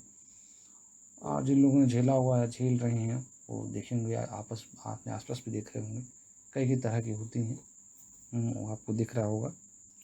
और ध्यान से देखेंगे तो कुछ दिखेगा भी आपको, या न्यूज़ मीडिया, प्रिंट मीडिया पे आप देखें, अखबारों के माध्यम से, या मीडिया में भी जो इलेक्ट्रॉनिक होता है, समाचार जो आते हैं, चैनल्स, और इस तरह से गलत के खिलाफ आवाज़ें भी उठती हैं। एक लंबा और कई तरह की घटनाएं होती हैं, हिंसक घटना, जैसे हमने देखा ब्लैक मूवमेंट, जो हमने ब्लैक मूवमेंट को लेकर देखा वहाँ अमेरिका में, कि अपने हिंसक रुख अख्तियार किया था एक टाइम के बाद। ऐसी लड़ाई अक्सर लोकतांत्रिक रास्ता ही अख्तियार करती है। लोग शांतिपूर्ण और संवैधानिक तरीके से अपनी मांगों को उठाते हैं और चुनावों के माध्यम से उसके लिए दबाव बनाते हैं, उसका समाधान पाने का प्रयास करते हैं। कई बार सामाजिक असमानताएं इतनी ज़्यादा गैर बराबरी और अन्याय वाली होती हैं कि उनको स्वीकार करना असंभव है। तो देखिए, जब चीज़ें एक हद से ज़्यादा, जब गैर बराबरी बहुत ज़्यादा हो जाती हैं, असहनीय हो जाती हैं, ऐसी गैर बराबरी और अन्याय के खिलाफ होने वाला संघर्ष कई बार हिंसा का रास्ता भी अपना लेता है, जो हमने बात की आपसे अमेरिका के संदर्भ में, और शासन के खिलाफ उठ खड़ा होता है। इतिहास बताता है कि ऐसी तमाम गड़बड़ियों की पहचान करने और विविधता को समाहित करने का लोकतंत्र ही सबसे अच्छा तरीका है। तो अब तक का ये सबसे अच्छी शासन प्रणाली है, देखी गई है। चलिए ऊपर देखते हैं, कुछ कार्टून्स के रूप में 2 फुटबॉल हैं। देखिए, आप ध्यान देंगे तो एक में जोश लिखा हुआ है, नीचे में नस्लवाद। उस संदर्भ में देखिए फुटबॉल को दिखाया भी गया है कैसे, एक में वाइट और नस्लवाद वाले में ये एक साइड वाइट है और एक साइड ब्लैक है, ऊपर में पूरा मिक्स है। देखिए इसके संदर्भ में क्या लिखा है। जीवन के विभिन्न पहलुओं में दिखने वाले सामाजिक विभाजन से जुड़ी तस्वीरें जमा करें या बनाएं।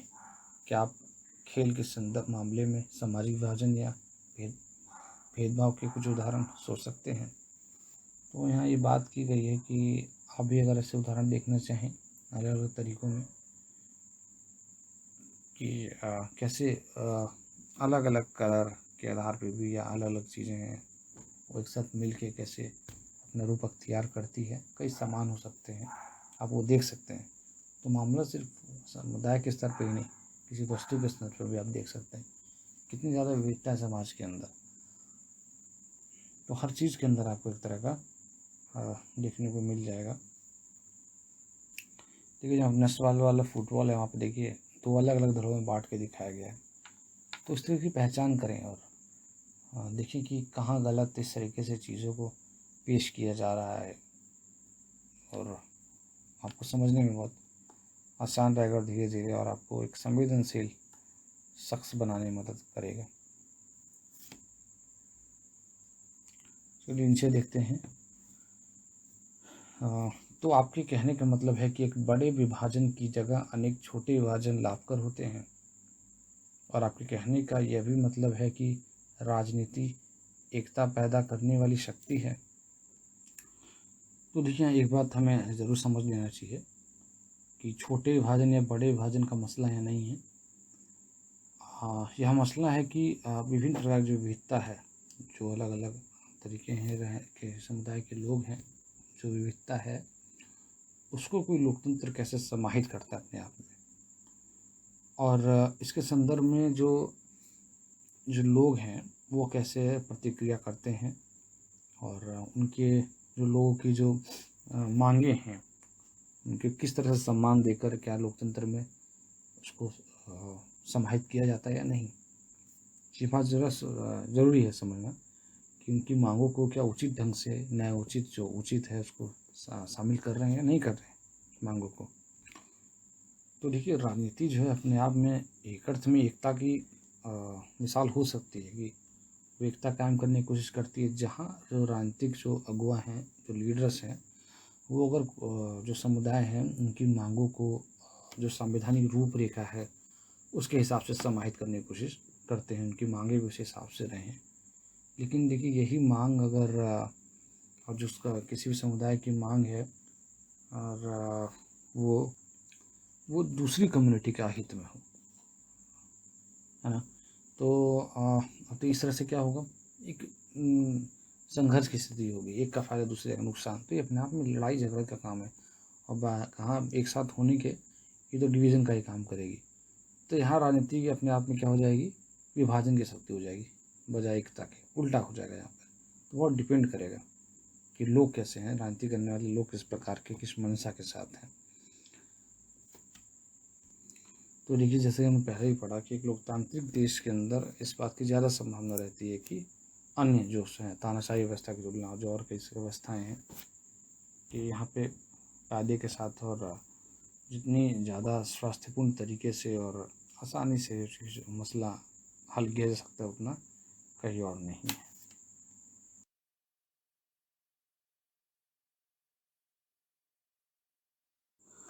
तो चलिए अब हम प्रश्नावली वाले हिस्से पर आते हैं जो पेज नंबर 37 पर है हमारे। तो देखिए, पहला जो प्रश्न है, सामाजिक विभाजनों की राजनीति के परिणाम तय करने वाले 3 कारकों की चर्चा करें।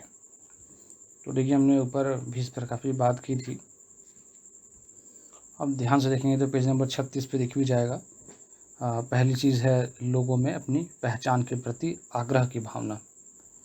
जो हमने इसकी बात की थी उसको ढंग से लिखा आप और इसको गौर से देख सकते हैं, पहला बिंदु को ही। दूसरा देखिए, महत्वपूर्ण बात है, किसी समुदाय की मांगों को राजनीतिक दल कैसे उठा रहे हैं, ये महत्वपूर्ण है, इसके बारे में भी आप पढ़ें और इसके बारे में डिटेल में। और तीसरा चीज़ है सरकार का रुख। हमने इरादों की बात की, सरकार के इरादे भी बहुत महत्वपूर्ण होते हैं, वो किस तरह से प्रतिक्रिया देती हैं विभिन्न मांगों के प्रति। क्योंकि दूसरे प्रश्न को देखते हैं तो आप इसको डिटेल में भी देख लें विस्तार से। दूसरे प्रश्न पे आते हैं, सामाजिक अंतर कब और कैसे सामाजिक विभाजनों का रूप ले लेते हैं।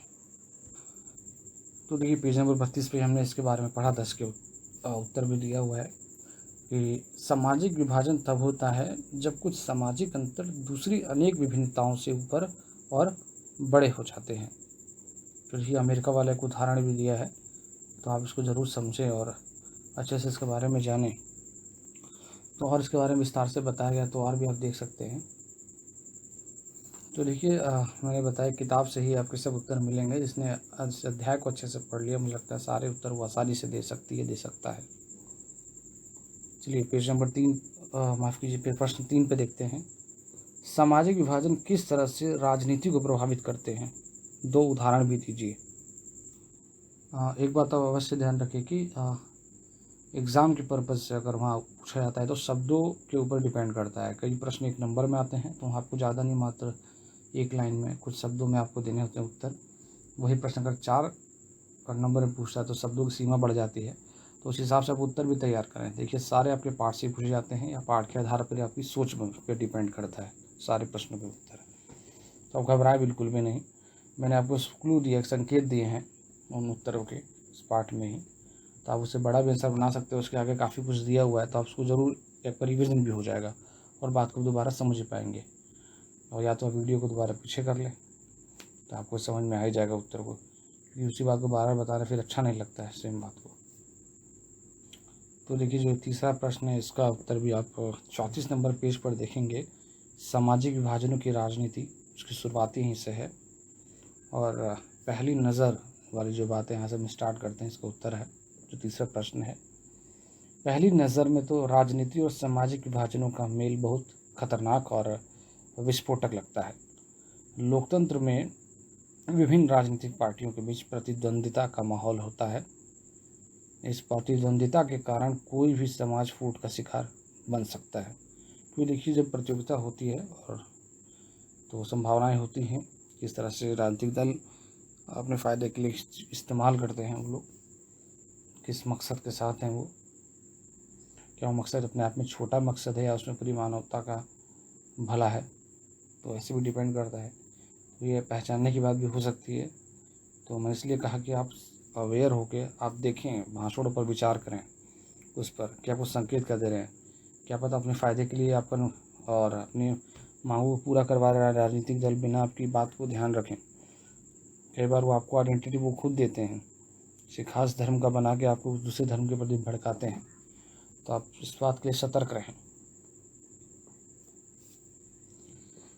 अगर राजनीतिक दल समाज में मौजूद विभाजनों के हिसाब से राजनीतिक होड़ करने लगें तो इससे सामाजिक विभाजन राजनीतिक विभाजन में बदल सकता है और ऐसे में देश विखंडन की तरफ जा सकता है। ऐसा कई देशों में हो चुका है। तो कुछ उदाहरणों की बात मैंने ऐसे उत्तरी आयरलैंड को उदाहरण नीचे दिया हुआ है, आप उसको देख सकते हैं और यहाँ उत्तर इसको दोबारा पढ़ सकते हैं। तो देखिए चौथा प्रश्न जो है रिक्त स्थानों को भरे वाला है। ये इसमें खाली स्थान जो भरने हैं इसको आप देखें। खाली स्थान सामाजिक अंतर, गहरे सामाजिक विभाजन और तनावों की स्थिति पैदा करते हैं। खाली स्थान सामाजिक अंतर सामान्य तौर पर टकराव की स्थिति तक नहीं जाते। तो देखिए हमने ऊपर बात भी की थी। तो देखिए यहाँ पे ओवरलैपिंग जो एक दूसरे के ऊपर जो क्या कहा जाए ऊपर या बड़े हो जाते हैं, जो ओवरलैपिंग यहाँ शब्द आप यूज़ कर सकते हैं। ओवरलैपिंग सामाजिक अंतर, गहरे सामाजिक विभाजन और तनावों की स्थिति पैदा करते हैं। क्रॉस कटिंग सामाजिक अंतर सामान्य तौर पर टकराव की स्थिति तक नहीं जाते।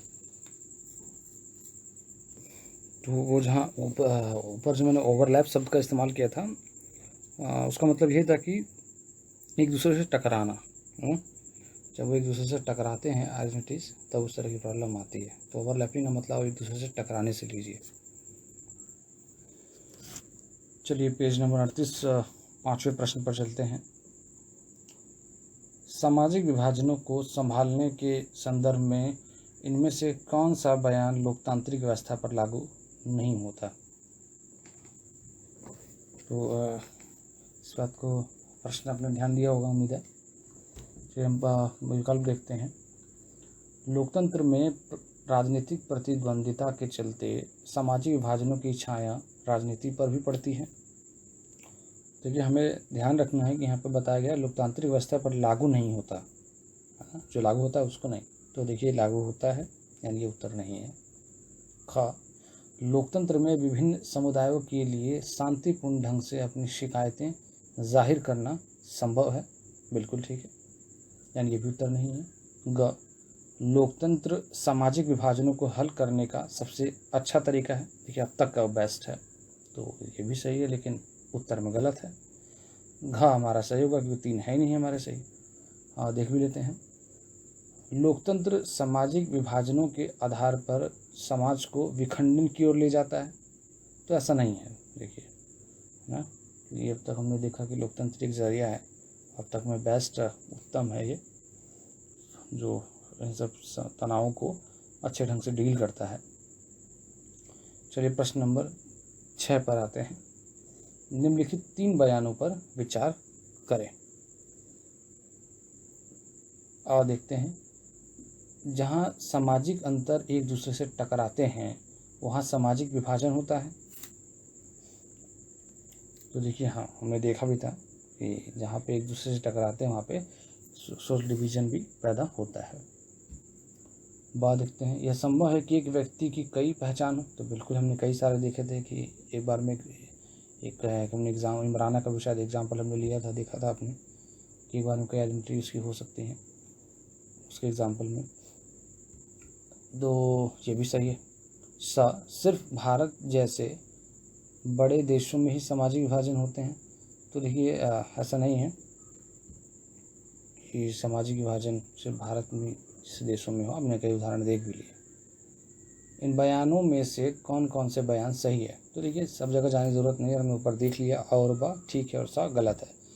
तो आराम से हम बिना देर किए, हमको दिख रहा है क में नहीं है, बा खा में हमारा विकल्प सही है, और बा, तो हमारा उत्तर खा है।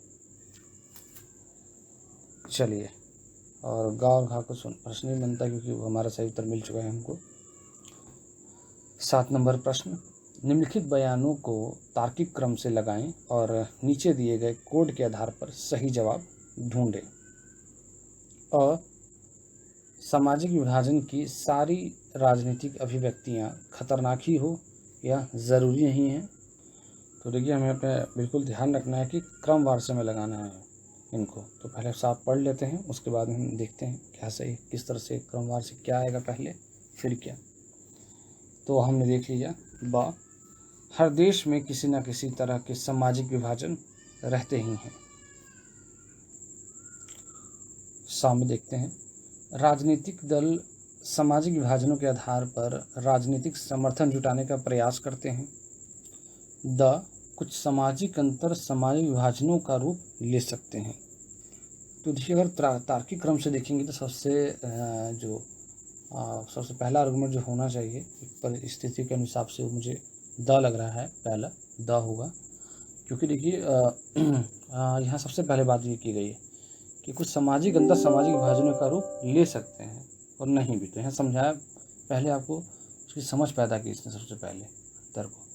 तो पहला द, तो देखिए पहले हमने इसकी कॉन्सेप्ट समझ गया, पहले हमने, ये ज़रूरी है।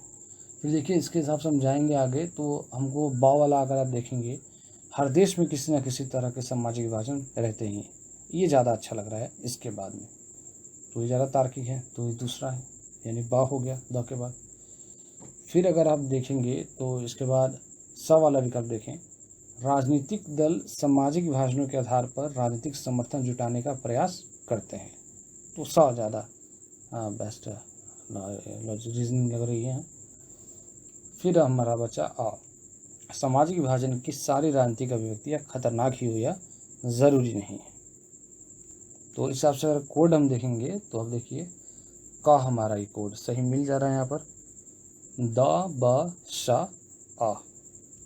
देखिए स वाले में बात की गई ना पहले कि राजनीतिक समर्थन जुटाने का प्रयास करते हैं। फिर उसके बाद देखिए इस बात के बाद ही तो आएगा कि सारी राजनीतिक अभिव्यक्तियाँ खतरनाक नहीं होती। तो राजनीति की बात पहले हो गई है, उसके बाद ही बताया गया है कि ये डेंजरस हो भी सकती है और नहीं भी।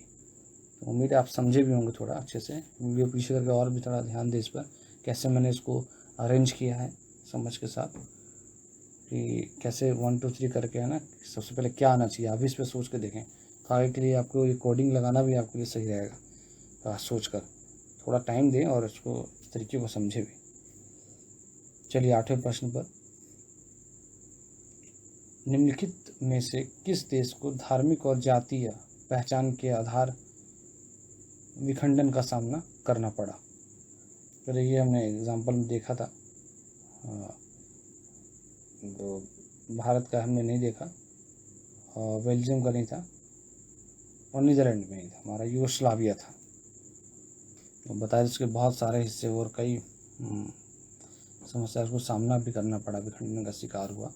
आपने देखी किताब में था, एक जगह हमने देखा था इसको। चलिए अब 9वां प्रश्न, मार्टिन लूथर किंग जूनियर के 1963 के प्रसिद्ध भाषण के निम्नलिखित अंश को पढ़ें। वे किस सामाजिक विभाजन की बात कर रहे हैं? उनकी उम्मीदें और आशंकाएं क्या क्या थीं? क्या आप उनके बयान और मैक्सिको ओलंपिक की उस घटना में कोई संबंध देखते हैं जिसका जिक्र इस अध्याय में था। तो देखिए इस पार्ट में हमने देखा भी था जो वो घटना मैक्सिको ओलंपिक वाली, जो प्लेयर्स जीते थे उन्होंने किस तरीके से अपनी सिंबॉलिक ढंग से दिखाया था। चलिए इसको पढ़ते हैं पहले।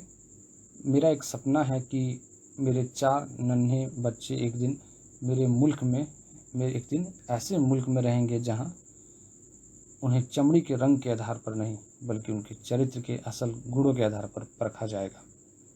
स्वतंत्रता को उसके असली रूप में आने दीजिए।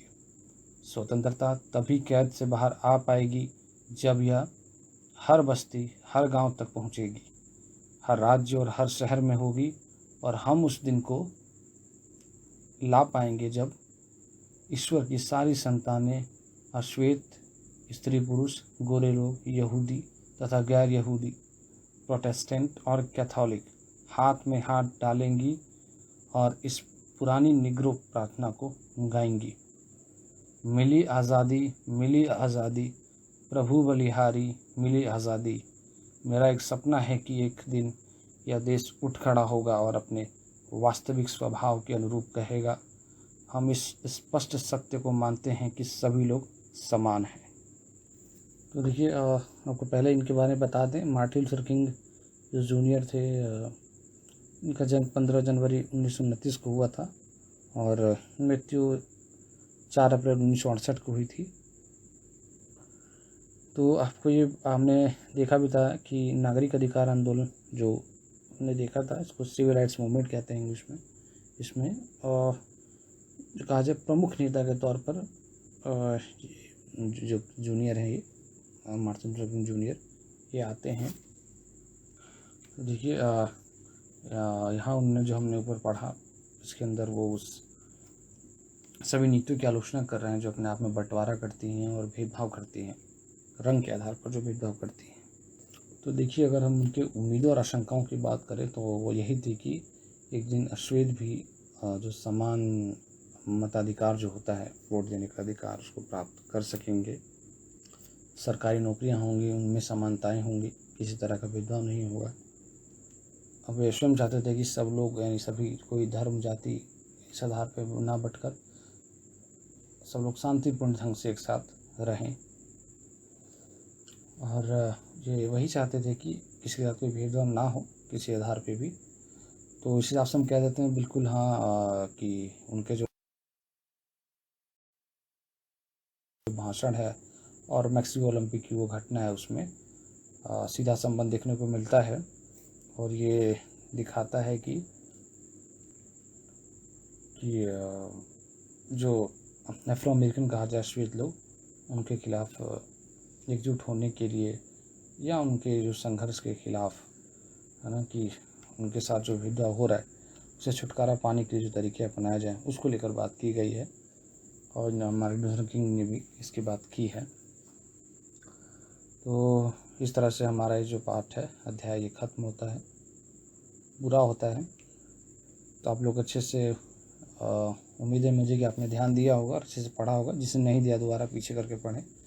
मैंने कोशिश की कि स्पष्ट ढंग से चीज़ों को और साफ ढंग से बोलूँ ताकि आपको भी समझ में आए। तो वही आपके लिए अच्छी स्थिति है। आप कहीं भी हैं, कान में लगा कर भी या घर पर कहीं पे जिसको पढ़ने में दिक्कत हो रही है, खासकर जो दृष्टिबाधित हैं जिनको दिख नहीं पाता है, वो लोग भी इसका लाभ उठा सकें। एक प्रयास है ये इस यूट्यूब के माध्यम से। तो आप लोग अच्छे से रहें और इसका भी लाभ उठाएं, समय का सदुपयोग करते रहें, अच्छा बैलेंस करें, खेलें कूदें भी। और ठीक है, फिर इसी के साथ मैं जाता हूँ। धन्यवाद आपका, नमस्ते। आप लोग अवश्य वीडियो के नीचे अपने फीडबैक दे सकते हैं आगे के लिए। तो एक बार फिर मैं विदा लेता हूँ। शुक्रिया।